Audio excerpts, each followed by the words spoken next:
Good morning. Cold morning, mga boss. Hangin na malamig. Panahon ngayon. Eh. Mamaya may sasalubungin tayong kaibigan kasi nakarating na rin siya dito sa island. Tapos same kami ng papasok ang hotel. Kasama ko siyang nag-apply nung bago kami lumipat sa namin dito sa hotel na papasukan. Painit tayo nitong niluto ni Mrs. mga bossing. Ito, may kanin tapos nilagang baboy na may patatas. Initin lang natin para masarap kainin. Ito din, kung masyadong malakas baka masobrahan.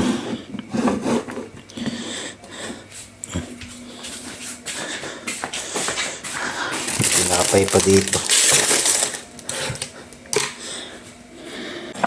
Ito na mga boss, oh. Kulong-kulo. Kita nyo yan? Harap. Halika't magsandok tayo. Tamang-tama to para sa mainit na panahon.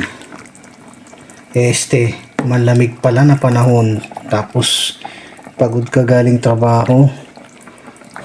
Sarap nito.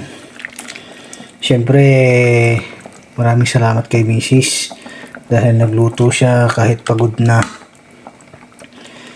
sa trabaho. Ayan.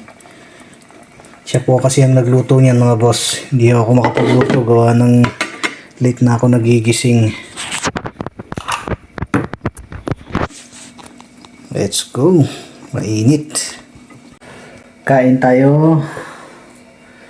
Ikot tayo ng sabaw.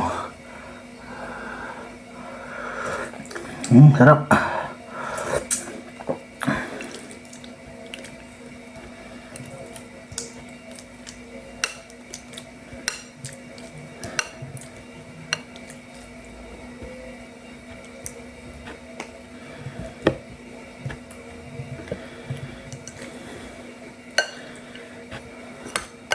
Talagang magkamay pag kumakain. Sarap.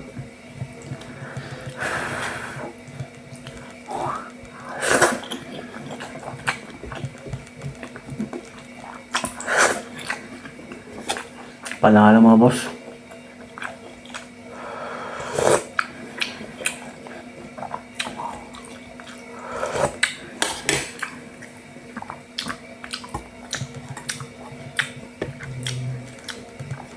Yung nga palang kaibigan na sinasabi ko sa inyo, dumating na siya. Hinatid ko na siya dun. Hindi ko na siya inistorbo kasi mag-aayos pa siya ng mga gamit niya.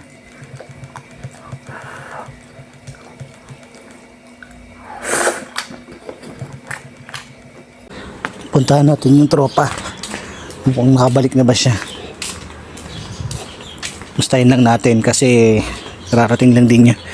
Pumunta siya ng China store dahil may bibilin siya.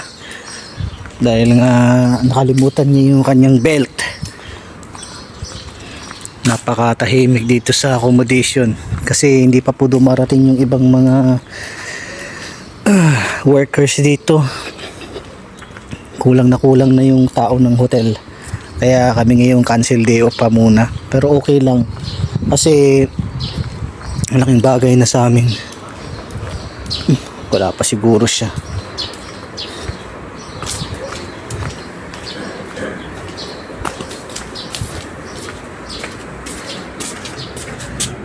Wala pa. Dito siya nakaroon mga boss. Naalala ko mga boss, may sinabi pala sa akin si Mrs. kagabi.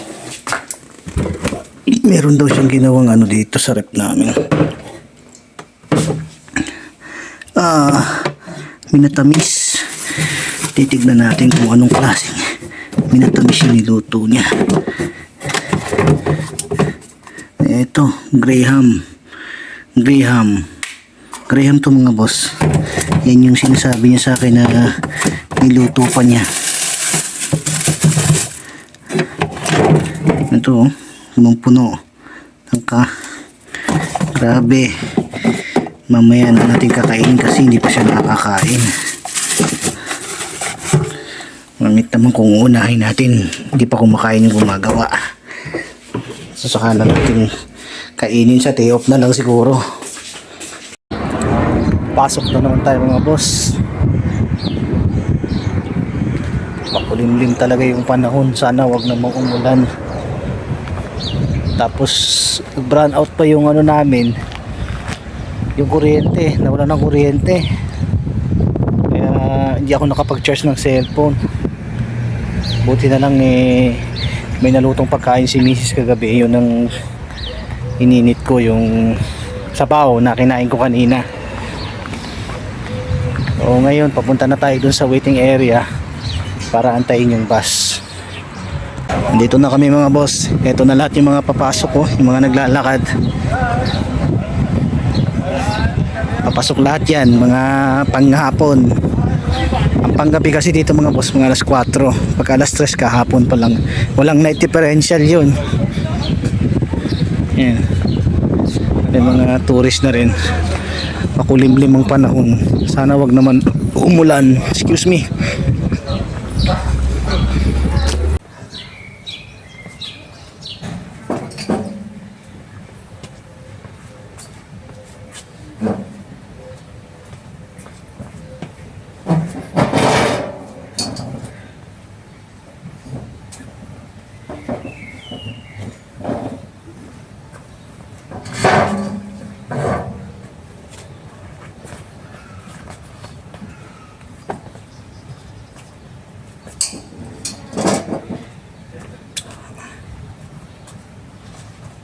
Konting pasilip mga boss, na punasan ko na yung mga lamesa, tapos na prepare ko na yung mga foam dun sa mga upuan.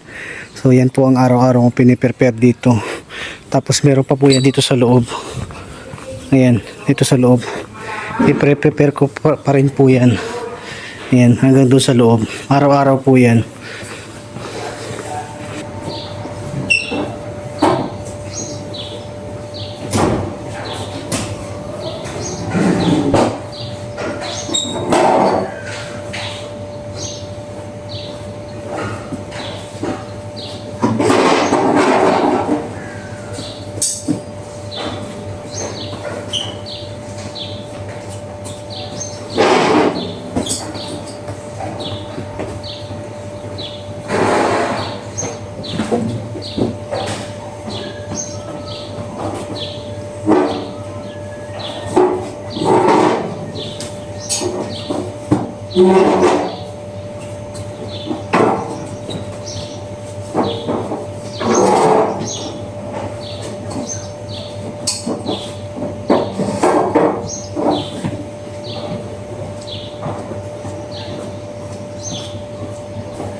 Ito naman yung kumpleto sa labas mga boss.